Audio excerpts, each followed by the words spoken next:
É possível que tanto os democratas quanto os republicanos isolem os antissemitas e os extremistas dentro de seus próprios partidos? O ódio contra judeus após 7 de outubro gerou multidões que buscam intimidar e agredir judeus em campi universitários e ruas de cidades americanas. Mas também ao deslocamento da janela de Overton, permitindo que calúnias de sangue sejam propagadas rotineiramente nos debates políticos e na imprensa tradicional como o New York Times. As eleições de meio de mandato de 2026 trarão mais sucesso para críticos de Israel e antissemitas? Ou será que o processo político e o bom senso do povo americano levarão à derrota de pessoas como Graham Platten e Abdul El-Sayed, assim como já aconteceu com Thomas Massie e Maureen Galindo? Nesta semana no Think Twice, fazemos uma análise aprofundada da política do extremismo com o jornalista e autor David Harsanyi.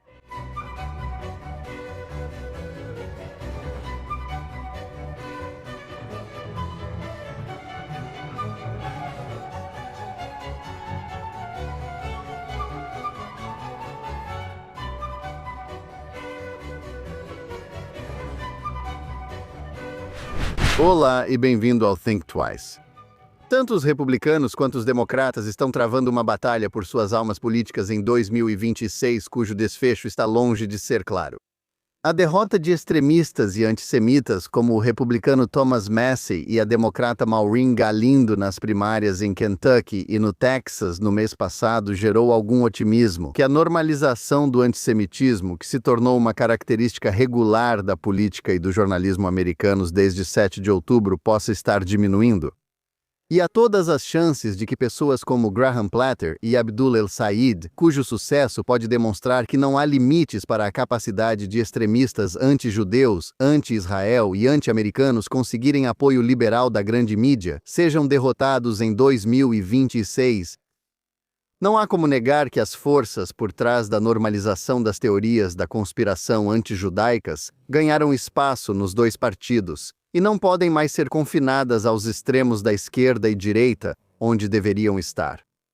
Ou pelo menos não em um futuro próximo. Seja abordando a base interseccional do Partido Democrata ou podcasters populares da direita, espalhar calúnias de sangue sobre judeus já não necessariamente desqualifica alguém. E isso criou uma nova e perturbadora realidade na política americana que não pode ser ignorada.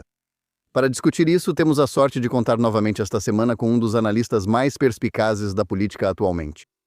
David R.S. é redator sênior no Washington Examiner e colaborador do New York Post e da National Review, além de co-apresentador, junto com Molly Hemingway, do podcast You're Wrong, no Federalist Radio Hour. Ele é autor de 6 livros, incluindo Eurotrash. Por que os americanos devem rejeitar as ideias fracassadas de um continente moribundo? E 2024, a ascensão do Blue Anon, como os democratas se tornaram um partido de teóricos da conspiração. David Harsanyi, bem-vindo de volta ao Think Twice. Obrigado por me receber, agradeço. Bem, David, muito obrigado por tirar um tempo para se juntar a nós novamente.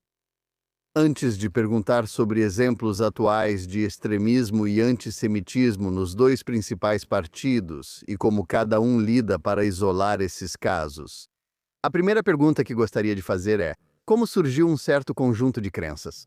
Na minha opinião, elas têm raízes em que algumas das teorias da conspiração que você abordou no seu livro, Azul e em Diante, ou seja, o antisionismo, que eu acredito ser indistinguível do antissemitismo, circulam dentro da janela de Overton do discurso aceitável na grande mídia, assim como parecem existir facções em ambos os partidos. Uau, essa é uma boa pergunta. Quero dizer, eu só acho que porque isso. Ninguém jamais pensaria em ser racista e conspiratório da forma como são em relação aos judeus, por exemplo, com os negros americanos ou qualquer outra pessoa. E isso acontece porque o antisionismo dá essa cobertura para eles. É como uma porta de entrada para dizer o que quiserem. Sionista é um eufemismo para uma pessoa judia. Mas mesmo dentro do antisionismo, eu diria, sabe, que é uma aversão ou repulsa por Israel ou algo assim. Você pode culpar os judeus aqui no país por todos esses velhos estereótipos sobre judeus, controlando a mídia, controlando o dinheiro, sendo capazes de substituir ou se livrar de um político de quem não gostam. Então acho que isso já está meio pronto para esse tipo de ódio que sempre existiu, certamente entre os progressistas em relação aos próprios judeus, mas também entre os tipos isolacionistas e os paleoconservadores que, na minha opinião, estão muito próximos de serem progressistas também. Quero dizer, honestamente, um Tucker Carlson está muito mais próximo de um Hasan Piker do que as pessoas provavelmente gostariam de admitir. Eu diria que eles são quase iguais, salvo algumas diferenças culturais que nem sei se ainda existem.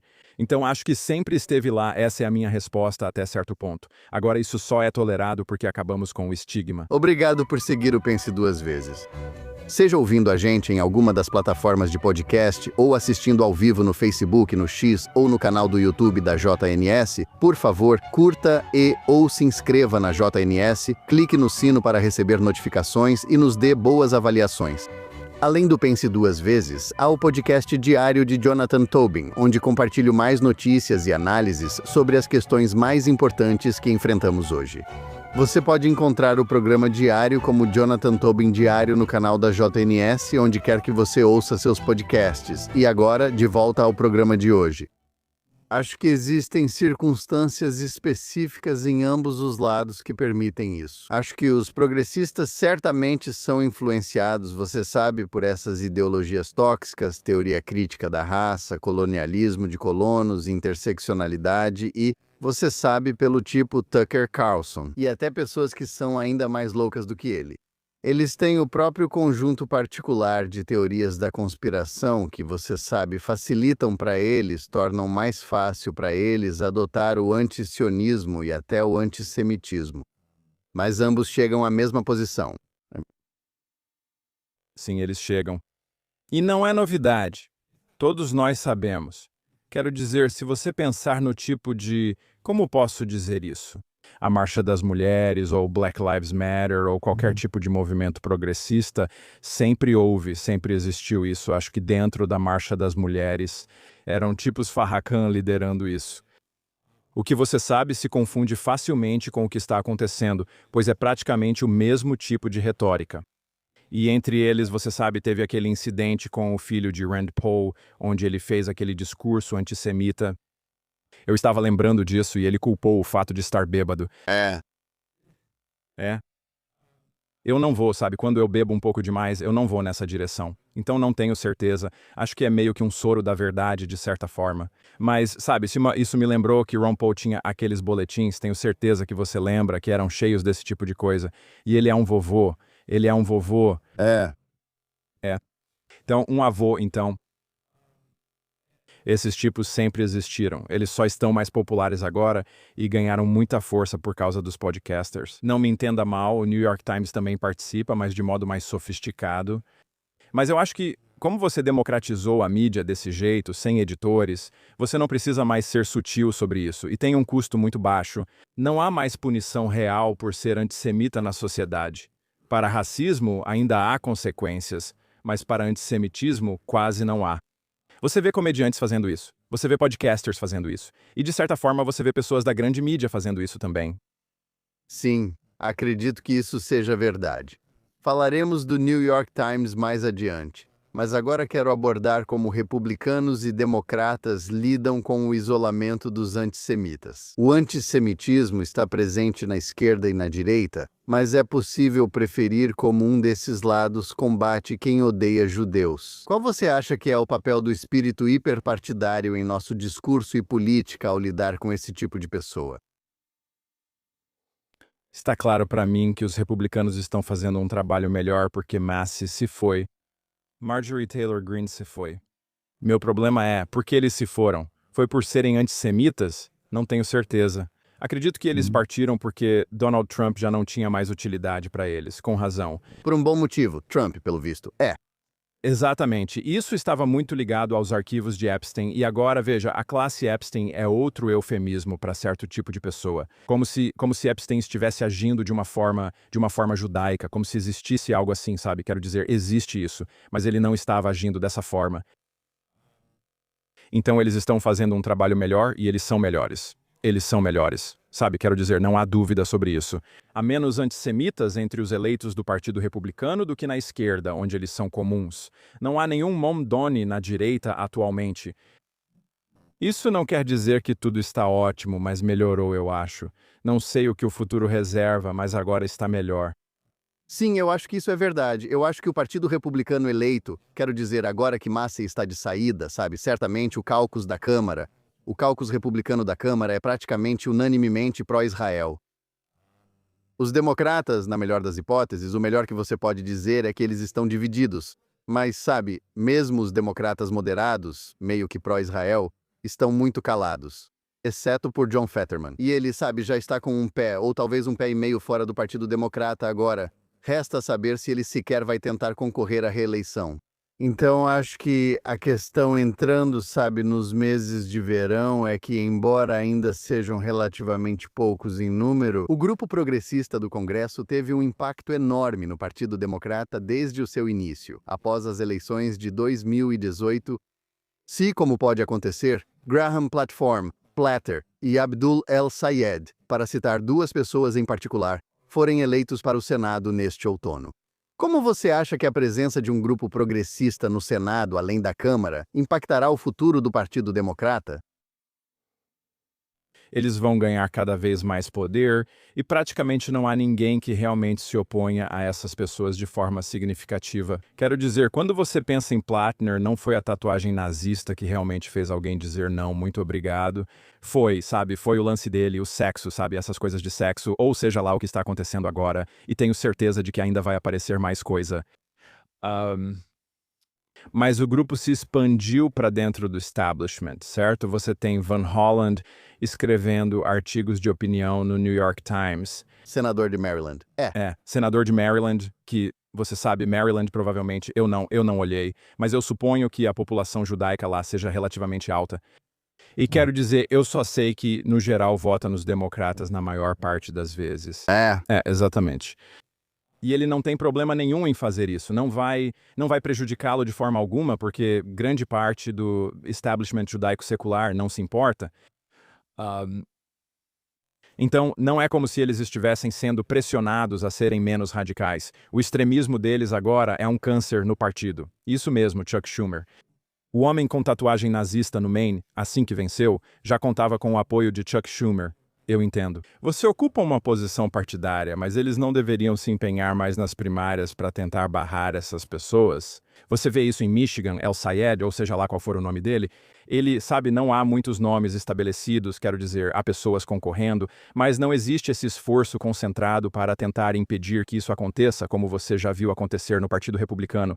Toda essa questão do Massey foi impulsionada novamente pela cúpula do Partido Republicano, seja lá por quais motivos. Eu não acho que isso pega bem. Sabe, pode muito bem ser que, se eles assumirem o poder, eles comecem, sabe, a apresentar projetos de lei que vão cortar o financiamento, sabe, o financiamento de armas para Israel, ou impedir Israel de comprar armamentos e coisas assim. Acho que você vai ver isso, por isso pelo menos eu acho importante talvez Israel começar a pensar, sabe, e eu sei que Netanyahu já mencionou isso, pensar em ser mais independente nesse sentido.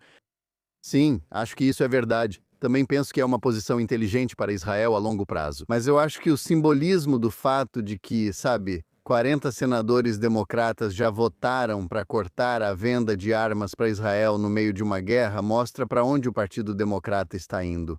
Agora, dando mais um passo, sabe, aprofundando um pouco mais a questão dos democratas, você acha que existe um futuro para os democratas pró-Israel? Alguém como o governador da Pensilvânia, Josh Shapiro, um dos muitos aspirantes a candidato presidencial democrata para 2028, está agindo como se pudesse contornar a hostilidade crescente contra judeus e Israel em seu partido, dizendo que odeia Netanyahu, e esperando que isso seja suficiente para satisfazer a esquerda sem forçá-lo a renunciar a qualquer afeição por Israel. O que é muito difícil para ele porque, sabe, ele está muito inserido na comunidade judaica. Mas muitos na base democrata realmente acham que Kamala Harris perdeu para Trump em 2024 porque ela e Joe Biden não foram hostis o suficiente ao Estado judeu depois de 7 de outubro. Não conheço ninguém que acredite que John Fetterman, um dos poucos democratas pró-Israel, conseguiria vencer uma primária democrata quando seu mandato acabar em 2028. Você acha que será possível alguém ser indicado pelos democratas em 2028 que não esteja acusando falsamente Israel de genocídio ou sendo abertamente hostil ao país, ou pelo menos a favor de, você sabe, embargar armas? Improvável. Acho que talvez eles tenham um tom mais moderado do que, você sabe, a classe ativista, mas me parece muito improvável, sinceramente, e posso estar errado, espero estar errado, que qualquer pessoa judia possa sequer ser indicada. Simplesmente não acho que os ativistas permitiriam isso. Mesmo ouvindo Shapiro, às vezes eu me pergunto o que vai acontecer quando Netanyahu não estiver mais lá. Quem sabe o que eles vão dizer então? É meio engraçado porque ele está por aí há tanto tempo que eles usam isso há séculos. Isso me lembra um pouco como os democratas nunca podem ir atrás dos donos de armas ou desse negócio de armas, é sempre a NRA. É um espantalho fácil para eles continuarem batendo e fingirem que é o Netanyahu quem eles são contra, quando na verdade há um amplo consenso para a maioria das coisas que ele realmente faz em Israel, certo? A questão é, ele faz isso de forma competente? Está certo? O tom está adequado? Mas não existe mais uma esquerda realmente radical em Israel. Então, o consenso da classe política está onde o Netanyahu está. E o que eles vão fazer quando isso acabar? Acredito que até lá o antisionismo já terá sido adotado no Partido Democrata e isso não fará diferença. Você viu aquela pesquisa dizendo que até jovens judeus querem um Estado binacional. Não acho que eles realmente entendam o que isso significa. E ainda há a questão da credibilidade da pesquisa quanto à amostra, quem está sendo consultado. Mas vejo essa como a posição futura do Partido Democrata. Então eu esqueci a pergunta, mas acho que estamos... Não. Era o Partido Democrata, não é? Não é, não. E, sabe, eu não acho que qualquer democrata que possa ser indicado em 2028 que fosse, sabe, tão pró-Israel quanto Josh Shapiro, que, sabe, é alguém que eu conheço muito bem. Ele é meu vizinho. Frequentamos a mesma congregação e nossos filhos estudaram juntos na mesma turma. Lembro no começo de 2008, quando ele tentava me convencer de que Barack Obama seria bom para Israel, já que apostou cedo em Obama, enquanto todos apoiavam Hillary Clinton, e não ganhou nada com isso. Mas eventualmente ele foi subindo na vida. Mas ele está em uma posição interessante. E eu realmente não dou muita coisa pelas chances dele ser eleito presidente. Mas é isso. Ele parece um político talentoso, e se os democratas fossem sérios, é o tipo de pessoa que eles lançariam. Ele venceu, acho que no mesmo ano que Trump, ou pelo menos em um estado que Trump venceu. Esse é o tipo de estado que precisa ser vencido para ganhar a eleição nacional. Não tem como fugir. Provavelmente é preciso vencer a Pensilvânia. Parece estranho, pois a maioria dos outros estados realmente não está em disputa. São poucos que estão. Esse parece ser o cara que pode vencer nesses estados. Talvez ganhe a Virgínia, provavelmente. Pode vencer a Pensilvânia, assim fica a um estado de ganhar a eleição. Mas, em vez disso, eles vão acabar lançando alguém da Califórnia ou alguma outra pessoa que tem, digamos assim, só para voltar a uma... Questão que você levantou antes. Acho que democratas e progressistas são anti-Israel e muitos deles, de certa forma, antissemitas. Mas não acho que Gaza seja tão importante para eles a ponto de decidirem seu voto em um congressista ou político na maioria dos lugares. Talvez em Michigan seja diferente, mas lá esse é o principal assunto que importa para eles. Então, colocar isso no topo da lista dos assuntos que você se importa, eu acho que é um grande erro. Eu só não acho que os americanos saibam o suficiente sobre isso, a maioria deles, ou se importem o bastante para deixar isso decidir em quem vão votar. Então é estranho que eles façam disso uma questão tão central. E eles fazem isso e isso é importante porque os progressistas acreditam nisso. Mas eu só não acho que, pelo menos por enquanto, e talvez nunca, isso vá ser uma questão decisiva em uma eleição presidencial. Então é muito estranho virar as costas para um candidato que poderia ganhar na Pensilvânia, que tem comportamento moderado, especialmente se comparado aos socialistas do partido, bastante moderado, que é um político talentoso, que as pessoas, sabe, que poderia atrair os normais dos subúrbios, que eu acho que são as pessoas que você está buscando pelo país. Mas vamos ver o que acontece. Sim, Eu sou cético de que ele será o escolhido. Aqui.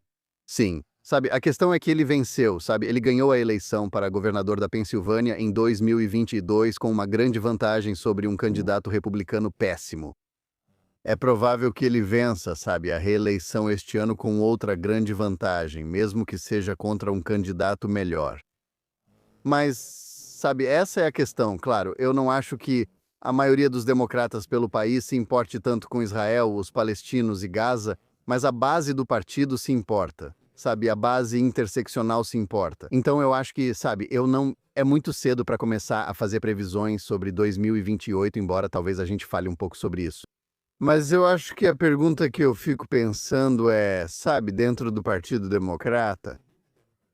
Nos últimos 3 ciclos eleitorais, a ala mais tradicional do partido conseguiu manter o grupo do Bernie Sanders sob controle. Eles foram barrados em 2016 e 2020 e não tiveram chance, sabe, em 2024. Será que 2028 é o ano em que a ala do Bernie Sanders do Partido Democrata vai ter sua chance?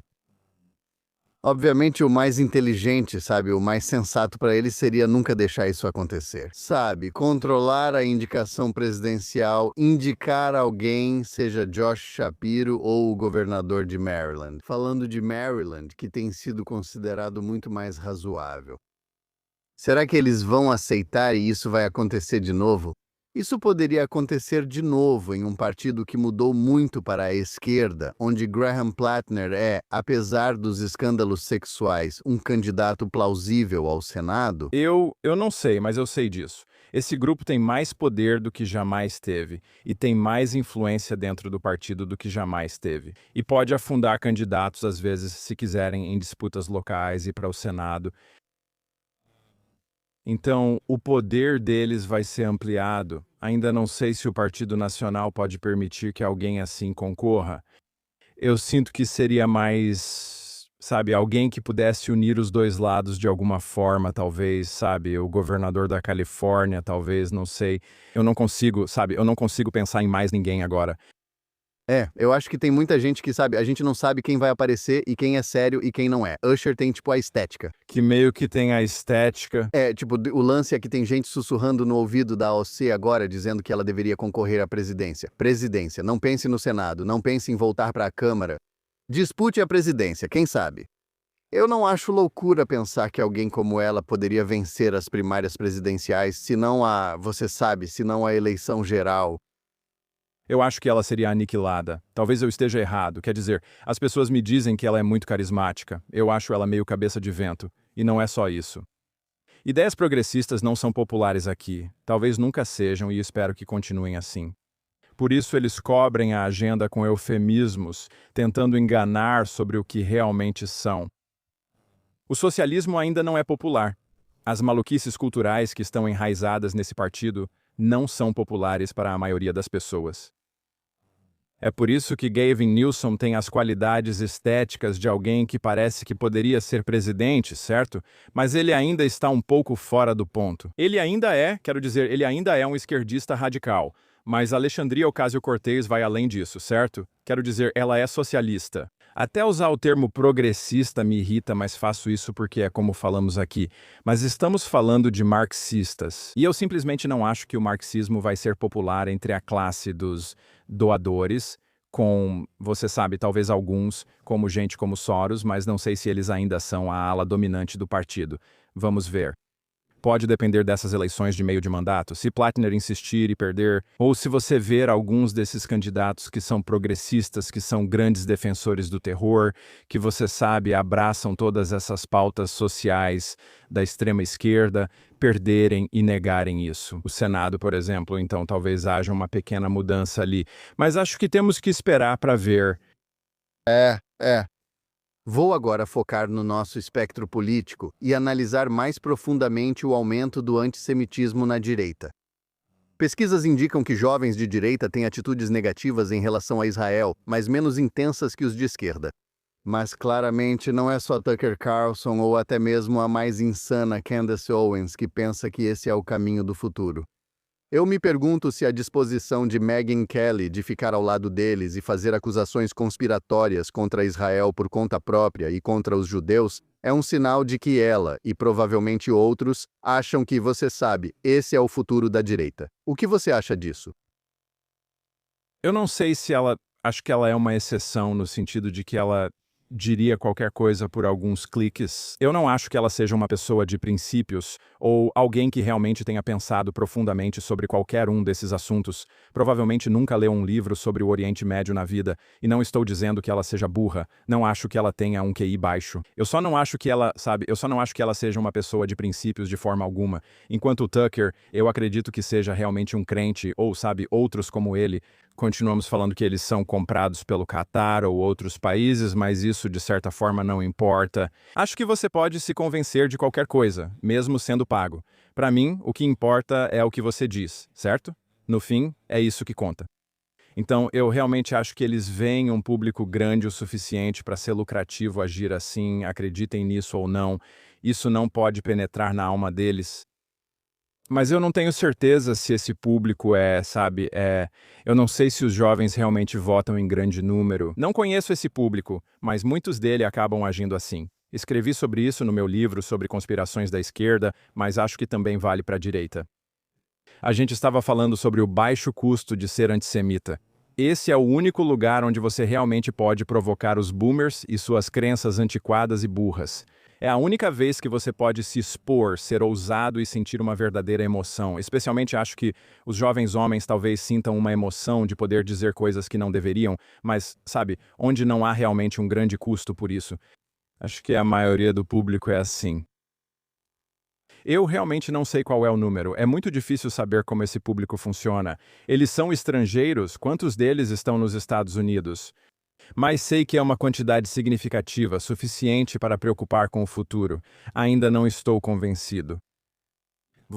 Eu ainda não me convenci de que seja um movimento realmente forte. Certamente verá jovens se voltando um pouco contra Israel. Mas, de novo, eu simplesmente não acho que isso seja uma questão importante para a maioria das pessoas que vão votar, sejam jovens ou idosos. Eu simplesmente não vejo dessa forma. Ainda. Não há dúvida de que a maioria dos republicanos, jovens e idosos, mas obviamente muito mais entre os mais velhos, são muito pró-Israel. Quando estamos falando sobre evangélicos ou apenas, republicanos MAGA, ou quem quer que seja, como quer que se caracterizem, Israel é muito mais popular. O antissemitismo é mais raro na direita. É, praticamente quase, erradicado, não tem realmente muita presença entre a classe governante. Percebi, e imagino que você também, algo depois de toda aquela confusão. Lá no Heritage, há um ano ou mais de um ano atrás, quando o presidente Kevin Roberts meio que ficou ao lado do seu amigo Tucker Carlson, e então tudo pareceu explodir na cara dele. E, eles tentaram se afastar disso, foi isso que aconteceu, meio que no fórum dentro daquele grupo, e vimos muitas pessoas que trabalham, jovens trabalhando dentro da administração. Parecia haver uma corrente real de sentimento anti-Israel. Isso se fez sentir de várias maneiras diferentes. Mas, estava lá. Quero dizer, não dá para negar. A questão é, o quão disseminado isso está. Mas, esse é o tipo de coisa que, quando deixada de lado, tende a crescer e piorar. Está lá. Eu acho que está lá. Às vezes é difícil apontar exatamente. Eu me complico dizendo isso, mas não estou dizendo que ele é antissemita ou algo assim. Mas eu acho que J.D. Vance é anti-Israel. Eu acho que ele é um bom soldado. Acho que ele é um bom vice-presidente no sentido de que apoia o presidente. Mas muitas coisas que ele diz são muito suspeitas para mim quando se trata de liberdade de expressão e coisas assim. Ele só parece defender ou lutar pelos direitos das piores pessoas de falar, o que eu também acredito. Mas ainda assim usa isso de novo, coloca de uma forma que de alguma maneira alguém está impedindo essas pessoas de falar. Parece que alguém impede Tucker de falar o que quer ou de levar um antissemita como Fuentes ao programa, e reclamar disso seria, de certa forma, ir contra a liberdade de expressão. Não, nós temos o direito de nos associar ou de não nos associar com pessoas que são intolerantes. Nós também temos o direito de dizer o que quisermos sobre eles, mas ele nunca parece defender esse direito, sempre acaba ficando desequilibrado. É um pouco difícil de explicar porque acho que ele é bem astuto quanto a isso, e Tucker é amigo dele. Todos nós sabemos disso. Provavelmente ele é vice-presidente por causa do Tucker Carlson. Então eu me preocupo com ele. Acho que ele é isolacionista, mas também não gosto. Acho que ele é mais à esquerda na economia, em muitos outros aspectos. Existe uma vertente ligada a Patrick Buchanan, sempre esteve presente e agora está mais popular do que nunca porque anda junto com o protecionismo, anda junto com o isolacionismo, obviamente, e há muitos grandes fãs. Eu vi Kevin Roberts dizer que gostaria que Buchanan estivesse certo sobre tudo, sabe, na época em que ele concorreu à presidência, em 90 e alguma coisa. Isso é muito preocupante, porque embora eu não ache que Patrick Buchanan seja David Duke, ele ainda disse muitas coisas que considero ofensivas para o povo judeu. Sabe, eu não acho que ele odiava a pessoa judia que sentava ao lado dele, mas ele definitivamente achava. Ele achava que os judeus tinham poder demais neste país. E que os judeus nos levaram e arrastaram para uma guerra. Estávamos falando da Primeira Guerra do Golfo, quando ele dizia que parecia uma guerra dos judeus. Sim, a guerra do Amen Corner, certo? Certo. E olha, ele escreveu sabe, tipo, Sabe, é como se tivesse uma linha direta do Patrick Buchanan escrevendo um livro dizendo que Churchill foi o vilão da Segunda Guerra Mundial. É, exatamente. Até Tucker Carlson ter, sabe, alguma pessoa ainda mais ignorante no podcast dele dizendo a mesma coisa e indo ainda mais longe. Quem é o escritor? Agora o nome dele me escapa, da National Review. Joseph Sobran, certo? Joe Sobran. Bom, esse foi, sabe, um dos grandes momentos de William Buckley. Quando ele basicamente, sabe, colocou uma barreira entre Buchanan e Joe Sobran. O movimento conservador tradicional escreveu um livro na época chamado Em Busca do Antissemitismo. Já tinha feito isso antes com a Sociedade John Birch nos anos 60, mas fez de novo no início dos anos 90. Acho que o problema agora é que todos sabiam que Bill Buckley, fundador do movimento conservador político moderno americano, tinha o direito de ser o guardião dos limites. Hoje em dia, na internet, ser um guardião dos limites é visto como algo ruim. É considerado um insulto. Ser guardião dos limites nos diferencia dos animais. Sempre digo isso, mas não entendo, pois todos fazem isso. Até quem fala sobre limites faz o mesmo em seu programa. Recebem visitantes que gostam ou não de seus sites. Eu sempre discuto isso com as pessoas. A gente não precisa. Eu penso no Piers Morgan, certo? Como ele finge que está tendo um debate entre essas pessoas e aquelas pessoas, mas ele dá destaque para os antissemitas mais extremos e coloca eles no mesmo nível que pessoas que realmente pensaram sobre esses assuntos e estão debatendo de boa fé. Então, essa ideia de que você tem que dar voz para a pior pessoa e colocá-la contra alguém que é legítimo, ou sabe, as pessoas dizem, quem é você para dizer quem é legítimo? Temos discernimento e decidimos essas questões, por isso lemos, refletimos ou debatemos. E ao dar voz para eles, do mesmo jeito que Tucker deu voz para Fuentes, o objetivo era normalizá-lo, dar a ele um lugar à mesa e um debate legítimo neste país. Esse era o propósito daquele debate. As pessoas riem de mim e dizem que não posso falar disso. Sim, você pode se desafiar eles e a insanidade deles, mas se você só colocar eles lá e deixar eles falarem todas as besteiras deles, ou se você não mencionar as piores coisas que eles já disseram, ou, sabe, as verdadeiras posições deles, então você só está passando pano para as posições deles. Enfim, você está tentando. Acho importante o controle de acesso. Antes havia uma estrutura, um jornal passava por editores. Talvez eles fossem tendenciosos, talvez não fossem, mas eles te davam um retorno. Eles pensavam sobre isso, agora você não tem mais isso. Na verdade, você é incentivado, especialmente no mundo dos podcasts, mas também na internet, onde há incentivo financeiro para trazer as piores pessoas possíveis para dizer as coisas mais absurdas e odiosas que puder, porque isso dá dinheiro. A infraestrutura do Twitter, ou X, quero dizer, é realmente ruim quando se trata de combater o antissemitismo, pelo menos. Definitivamente, você sabe, impulsionou isso. Acho que mais do que provavelmente teria sido de outra forma. Coloque a culpa no Al Gore por inventar a internet, mas você sabe. Sim, quero dizer, isso é realmente verdade. Quanto mais carne vermelha você puder dar para o seu público, não importa onde você esteja, melhor é. Mais cliques você vai conseguir, mais downloads você vai ter para os podcasts.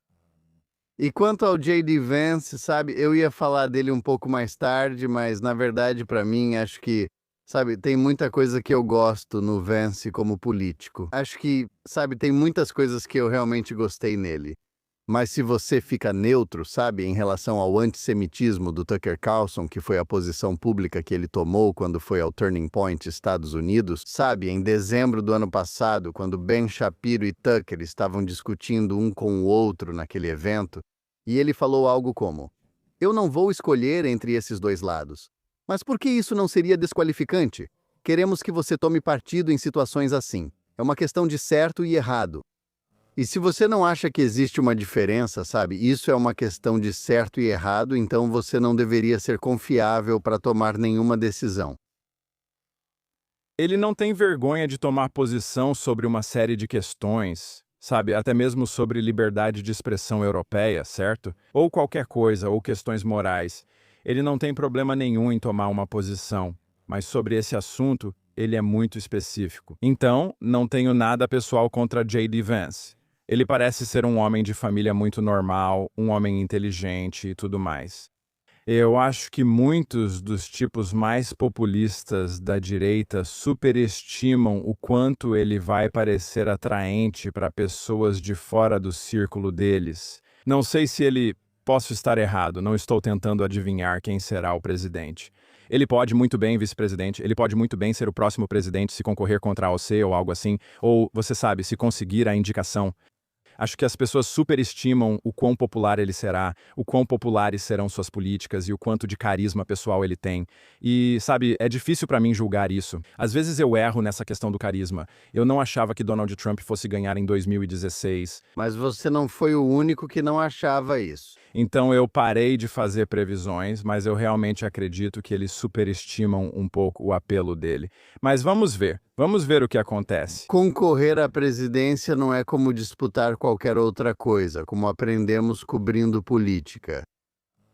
Caras que, você sabe, pessoas que são tipo gigantes quando estão concorrendo a um cargo estadual ou, sabe, concorrendo como vice em uma chapa quando eles têm que estar sozinhos no palco nacional, é uma história bem diferente. Então, Giuliani, Fred Thompson, Giuliani, lembra do Scott Walker?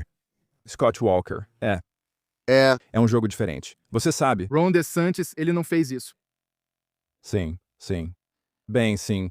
E também isso me lembra um pouco o Obama. Mas eu realmente não acho que ele tenha o carisma do Obama, mas você sabe, ele esteve no Senado por 2 anos. Ele foi impulsionado por bilionários em Ohio para vencer a eleição. Não é como se ele tivesse um longo histórico na política. Novamente, isso não quer dizer, sabe, Donald Trump concorreu e venceu, e Obama teve uma carreira política bem curta antes de ganhar. Então isso pode acontecer, mas nós não sabemos. E é difícil ser vice-presidente, onde você realmente não pode assumir suas próprias posições. Você está assumindo o papel de alguém tão volúvel quanto Donald Trump, o que não é fácil. Ele terá tempo para fazer isso se quiser concorrer novamente. Sabe, vai ser interessante porque ele vai ser responsabilizado por tudo o que Donald Trump fez, inclusive a guerra com o Irã, pela qual tenho certeza de que ele não quer ser responsabilizado. Mas é difícil, então, se voltar contra Donald Trump quando você está concorrendo e dizer que aquilo foi um erro, porque Donald Trump ainda comanda esse partido, como vimos. é só perguntar para Hubert Humphrey sobre isso, se quiser voltar e perguntar para ele sobre um vice-presidente com uma ideia diferente sobre uma guerra, nesse caso, o Vietnã em 1968. De todo modo, isso introduz bem minha próxima pergunta sobre o Irã. Pesquisas indicam que a guerra contra o Irã é impopular e o aumento dos preços da gasolina está prejudicando Trump e os republicanos antes das eleições de meio de mandato. Não vou pedir que preveja o que Trump fará, pois isso sempre é uma aposta perdida. Mas você acha que o fim do conflito com um acordo do tipo que tem sido discutido publicamente, que eu acho que pode e será caracterizado como algo que vai significar que o esforço americano foi um fracasso e, sabe, meio que deixando o Irã sair impune, sabe, como isso pode ajudar o Partido Republicano? Ou, independentemente do fato de permitir que o regime islâmico escape das consequências ser um desastre para os interesses americanos, você acha que Trump estaria em uma posição melhor neste momento? Só perseverando para acabar com a ameaça iraniana, em vez de aceitar um acordo que todos sabem que o Irã não vai cumprir? É difícil saber. Eu diria que os pontos negativos, as desvantagens eleitorais de entrar em guerra com o Irã, Trump já carrega isso. Eles já estão embutidos nos pontos negativos dele. Então, sair agora enfraqueceria o apoio dele entre as pessoas que gostam disso, ou seja, pareceria uma rendição. Vai parecer que ele agiu como Obama e foi fraco. Acho que, para o prestígio americano, seria terrível. Sabemos o que os iranianos fazem, eles prolongam isso. Eles fazem isso sempre porque acreditam, talvez com razão, que podem vencer Donald Trump pelo cansaço, pelos preços da gasolina e pressões políticas internas. Temos uma eleição de meio de mandato chegando. Eles incluem o Hezbollah em seus acordos de propósito porque assim podem instruir o Hezbollah a atacar Israel. Quando Israel reage como qualquer país, eles dizem: veja o que ocorreu. Agora prolongam o prazo ainda mais. Eles têm feito isso há 4 administrações, eu acho. Isso funciona para eles sobreviverem e dar certo. Eu acho que Donald Trump, eu pessoalmente quero que ele acabe com o regime. Eu não sei se isso é possível, mas acho que se render a eles agora também não traz nenhum benefício político. Sim, os preços da gasolina estão altos e isso vai doer, mas sair agora seria péssimo a longo prazo para os republicanos, para ele e para o mundo. Então ele precisa terminar o trabalho. Ele tinha 4 pontos principais ao iniciar, ou pouco antes, que queria dos iranianos, principalmente o primeiro, a questão nuclear. Isso precisa ser resolvido ou teremos que voltar de novo? E isso parece um fracasso total e todos vão criticá-lo. Isso não será bom politicamente para os republicanos nem para ele. Exatamente. A impopularidade da guerra, sabe? O que isso significa para os neo-isolacionistas da direita? Se eles, sabe, afirmam que falam pela maioria das pessoas e os democratas eram uniformemente contra a guerra. Mas eles realmente, essa oposição foi motivada principalmente por interesses partidários ou hostilidade a Israel? Ou, sabe, você acha que há algum fundamento para o grupo de J.D. Vance dentro do Partido Republicano, por exemplo, que, sabe, a posição deles é, no final das contas, a correta? Não, toda guerra tem um lado negativo sério, certo? Pessoas morrem. É destrutivo. Você não sabe o que vai acontecer. As coisas costumam seguir caminhos inesperados. Então, ser isolacionista, isso é meio fácil, porque sempre tem algo terrível acontecendo para você reclamar. Mas no que diz respeito às guerras, acho que essa guerra já foi travada. A parte militar disso foi sem precedentes. Quero dizer, eles destruíram, o Irã acabou sendo um tigre de papel, o armamento chinês acabou não sendo eficaz, o armamento russo não foi eficaz. A ideia de que não podemos agir, nunca agir, sabe, em defesa dos nossos interesses em qualquer lugar do mundo, é a posição deles. E eu simplesmente não consigo imaginar que isso vá ser popular. Se os preços do petróleo não estivessem tão altos, obviamente estão, eu só não acho que isso teria tanto efeito, em parte político, nas eleições. E eu simplesmente não. Quando você pergunta para as pessoas nas pesquisas se nós vencemos a guerra, a maioria das pessoas diz que sim, nós vencemos a guerra. Eles só se opõem ao nosso envolvimento por causa do Iraque, dos preços do petróleo e de Donald Trump. Eu acho que muito disso, né? Se fosse o Biden fazendo isso, eu simplesmente eu não consigo. Eu acho que seria muito mais popular porque muitos republicanos aceitariam e alguns democratas também aceitariam. Eu realmente não sei como responder essa pergunta. Eu ainda não acredito que o isolacionismo vai ser popular entre a maioria dos americanos a longo prazo, especialmente quando eles virem o que o Irã pode fazer com uma arma nuclear ou pensarem sobre isso. Mas é difícil dizer, eu acho. Essa é a minha resposta. Quero fazer mais uma pergunta sobre Vance, que é: você sabe, se você acredita nas pesquisas muito antecipadas, ainda é o principal favorito, você sabe, para suceder Trump. Você acha que ele vai ter que basicamente renunciar, sabe, ao Tucker Carlson, se quiser ser um candidato viável em 2028? Trump certamente terá muito a dizer sobre o que acontecer em 2028 e ele está, sabe, meio que... Você pode ver que ele está jogando, sabe, Vance e Marco Rubio, que receberam todos esses cargos. Ele é como o Henry Kissinger da política externa americana novamente. Sabe, mas o Vance tem que pagar um preço para, sabe, jogar na primeira divisão? Ou você acha que ele pode, ou você acha que ele pode simplesmente continuar sendo neutro em relação ao Carlson para sempre? Se houver guerra civil, não sei se Marco Rubio se candidataria caso Donald Trump apoiasse J.D. Vance para presidente. Acho que é isso. Donald Trump diz que Vance vai conseguir a indicação, mas se isso não acontecer e Donald Trump disser para brigarem por isso, então vai haver uma guerra civil entre os republicanos mais ligados ao establishment e os republicanos mais populistas. E para J.D. Vance começar a criticar Tucker Carlson, isso não funciona para ele nas primárias, eu acho. Então ele estaria em uma situação muito difícil e tentaria evitar isso, e talvez ele conseguisse evitar. Eu não sei. Mas se ele simplesmente receber o cargo de Donald Trump, acho que ele não vai precisar fazer isso. Certo. Então, quero dizer, isso é recente. Você sabe, é difícil. Como dissemos, era difícil ser vice-presidente. Então você não está realmente fazendo muita coisa, certo? Marco Rubio está fazendo muita coisa. Marco Rubio está no meio de quase todas as questões importantes. Tem muita política externa, obviamente, mas ele sempre parece estar lá apresentando argumentos morais muito claros. Nem tudo que ele disse foi perfeito, mas tem sido bem mais impressionante. Talvez isso só ocorra porque J.D. Vance não consegue cargos para apresentar esses argumentos. Mas é claro que ele tem ganhado força. Ainda estamos muito no início. Então, eu prefiro Marco Rubio ao J.D. Vance, claro. Mas tudo se resume ao que Donald Trump quer. E qual era aquele filme em que ele joga o taco de sinuca e diz: resolva isso na briga? Ele quebra o taco e manda eles brigarem. Se isso ocorrer, pode haver uma pequena guerra civil e a coisa pode ficar bem feia no Partido Republicano. Vamos voltar para a esquerda por um minuto.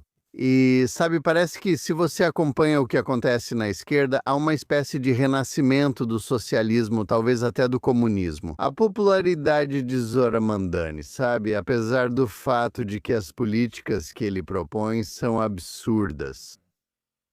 Mas isso alimenta, sabe, uma corrente real de opinião na esquerda, não apenas, sabe, os lunáticos que aplaudem o assassinato de um executivo da área de saúde.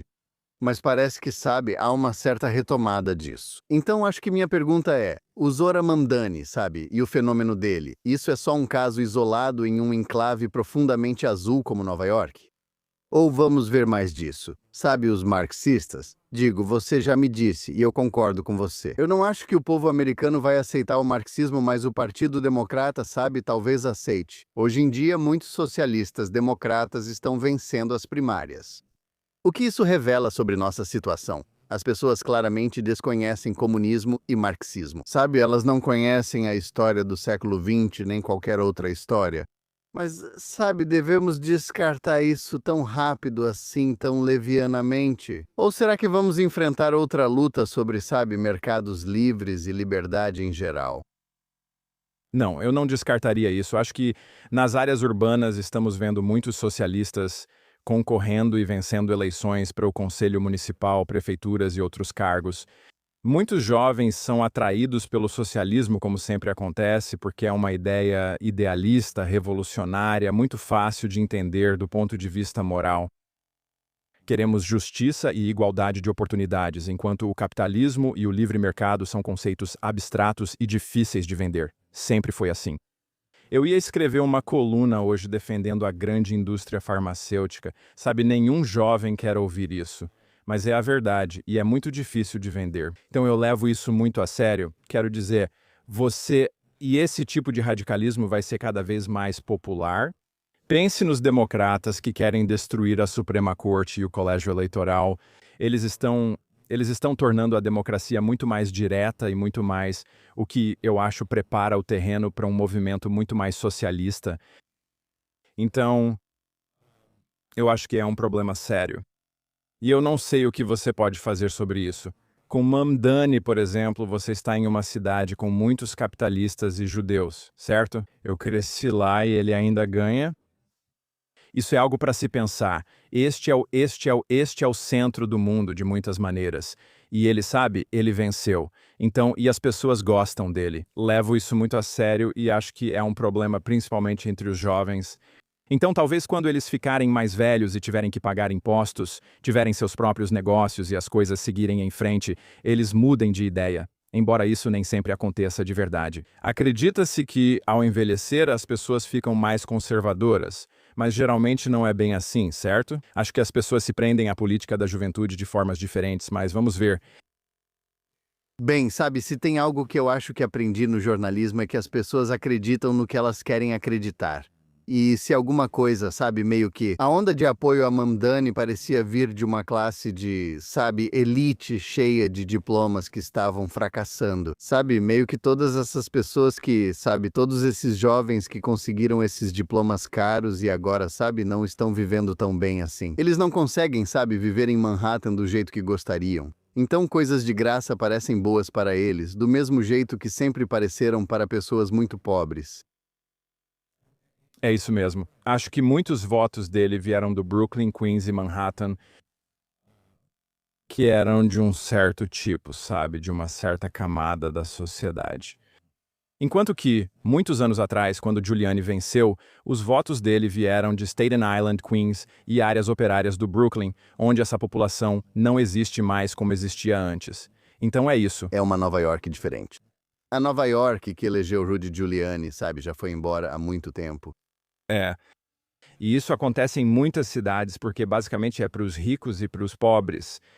E aí você tem essa dinâmica que as pessoas não gostam de falar, mas sabe, a Aliança Vermelha-Verde, sabe, você tem muitas pessoas que são islamistas, basicamente, ou defensores do islamismo, que estão muito envolvidas nisso, nas escolas e na academia, mas também dentro dessas comunidades. Como disse, não acho que seja a questão principal para a maioria, mas é muito importante para essa minoria. E isso também favorece o antissemitismo, pois o progressista de esquerda sente que é o vício classe das vítimas, eles simplesmente se unem. Você os vê na cooperativa em Park Slope com seus kefias, sabe, e cabelo ruivo. E isso pode não fazer sentido para muitos, mas faz para mim, pois é assim desde os anos 70, quando a OLP e comunistas alemães cometiam atos terroristas juntos. Não estou dizendo que essas pessoas são exatamente as mesmas, mas elas têm a mesma aliança entre essas duas forças, e isso está acontecendo também nas áreas urbanas, e isso é perigoso. E é por isso que você tem muitos candidatos, um candidato que não vai ao desfile do Dia de Israel, mas que, você sabe, adota todo tipo de ideia radical que existe. Eles só são socialistas democráticos quando convém. Depois viram comunistas de verdade. Acho que as pessoas deveriam se preocupar com isso. Mas eles não ligam para a história. Eu realmente não sei como resolver isso. Não acho que seja por falta de conhecimento, mas porque não se importam e acham que não é a mesma coisa. E eles querem tentar de novo. E essa será a luta dos nossos filhos, dos nossos netos e assim por diante, porque isso continua reaparecendo. Quero mudar para, você sabe, outro assunto para chegarmos à última coisa que quero discutir, que é o jornalismo e o que aconteceu com ele em nosso tempo. Temos uma geração de jovens jornalistas, principalmente na grande mídia, que confundem ativismo com jornalismo. Eles foram doutrinados, você sabe, em todas essas teorias woke e, você sabe, não estão realmente interessados nem mesmo em princípio na busca pela verdade objetiva. Eles só querem, você sabe, expor o que querem dizer e são motivados, você sabe, por ideologia política. E não há exemplo melhor disso do que o próprio New York Times. E chegou a um ponto com o New York Times em que eles estão dispostos a publicar o que eu chamei, e outros também, de uma calúnia de sangue contra Israel. Não é só uma cobertura tendenciosa contra Israel. Agora eles estão publicando histórias, sabe? Uma história, quero dizer, a coluna de Nicholas Kristof. Uma coluna de 3.000 palavras, entre outras coisas, alegando que os israelenses estão treinando cães para estuprar palestinos, o que é insano e, sabe, não é verificado exceto por fontes do Hamas. E mesmo assim eles estão apoiando isso, e eu acho que vale a pena, sabe, entrar nesse assunto. Mas acho que uma das coisas que me chamou a atenção nessa polêmica foi que, embora tenha sido algo muito importante entre as pessoas que se importam com Israel de um jeito ou de outro, não tenho certeza se isso realmente ganhou repercussão, sabe? Isso não se tornou um grande assunto fora desse círculo. Acho que o mundo continuou e ninguém disse: espera aí, o New York Times acabou de se autodestruir. Acho que muita gente não estava tão envolvida como você falou, muitos não ligam tanto para o Oriente Médio e política externa.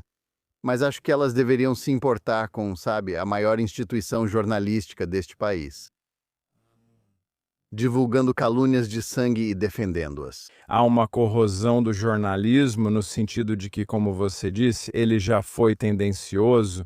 Trabalhei em um jornal bem grande por anos e ele era tendencioso. Os editores eram tendenciosos, os repórteres eram tendenciosos e assim por diante.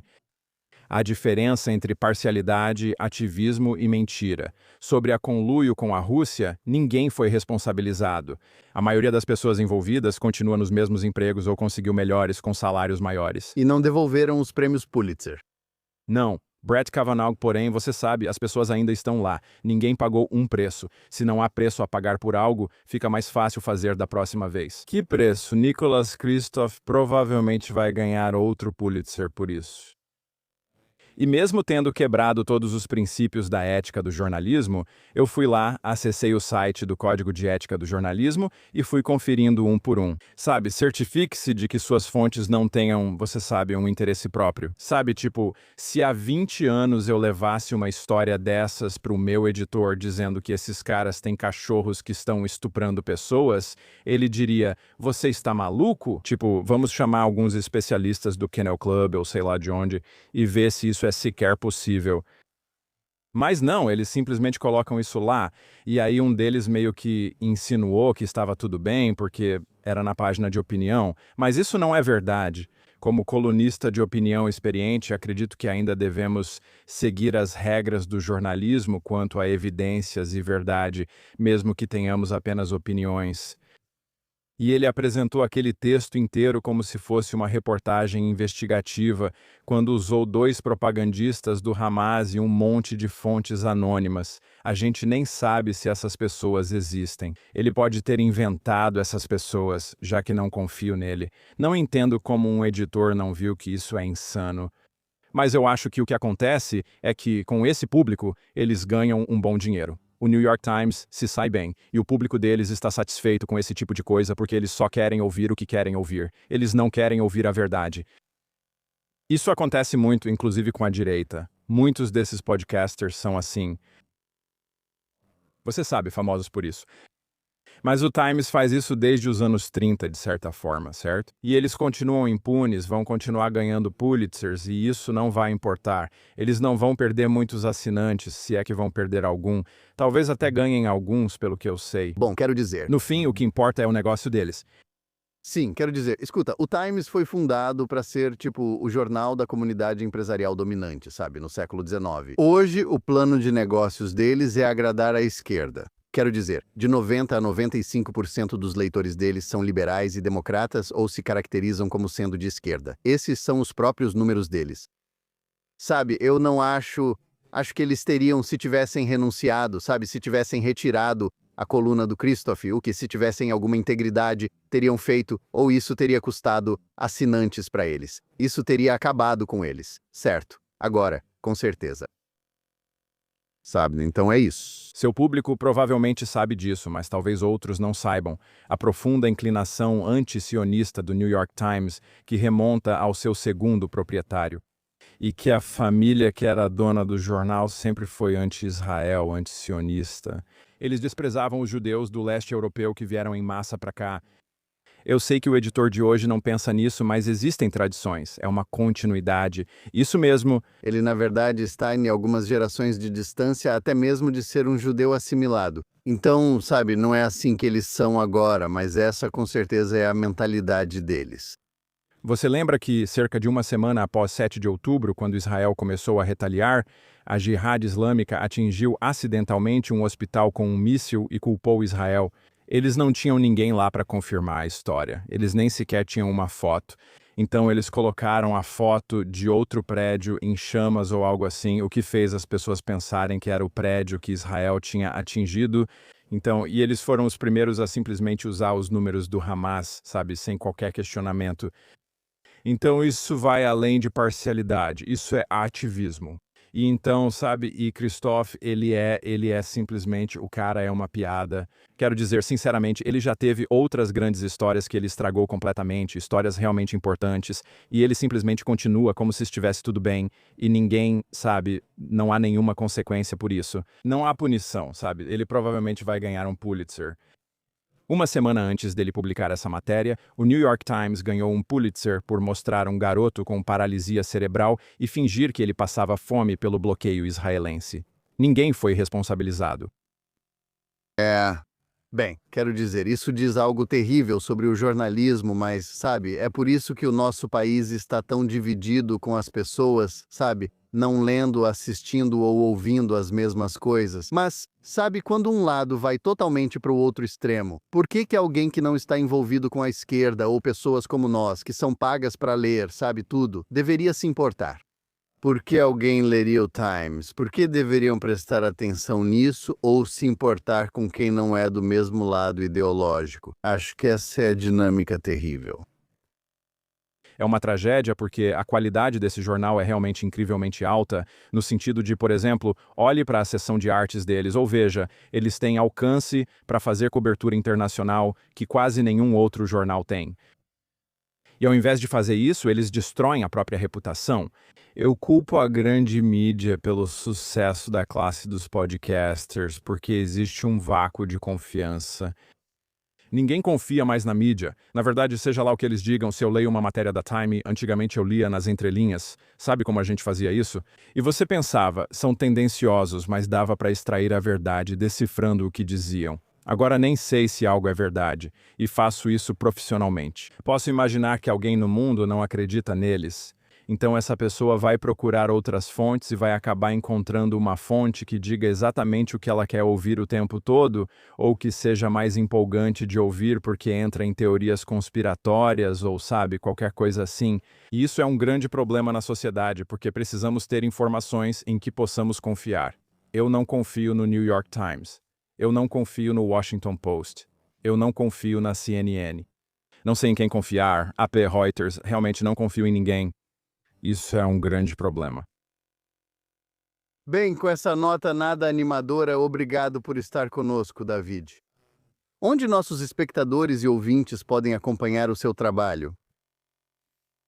No Washington Examiner estou lá, David Harsanyi, David Harsanii no X, se quiser me ver esbravejando sobre as coisas. Ok, ótimo, eles deveriam mesmo. E leiam o David. Agradecemos ao nosso público. Lembre-se de ouvir diariamente o Jonathan Tobin Daily Edition, disponível em qualquer plataforma de podcast. E esteja você nos ouvindo em uma dessas plataformas, nos assistindo nelas ou nos assistindo ao vivo no Facebook, no X ou na JNS TV, por favor, curta ou inscreva-se no JNS. Ative o sino para notificações e avalie bem a gente. Por favor, escreva para nós em thinktwice@jns.org e nos diga onde você assiste ou ouve o programa e o que acha dele. E lembre-se, continue lendo e pensando por si mesmo. E nos vemos novamente na próxima semana.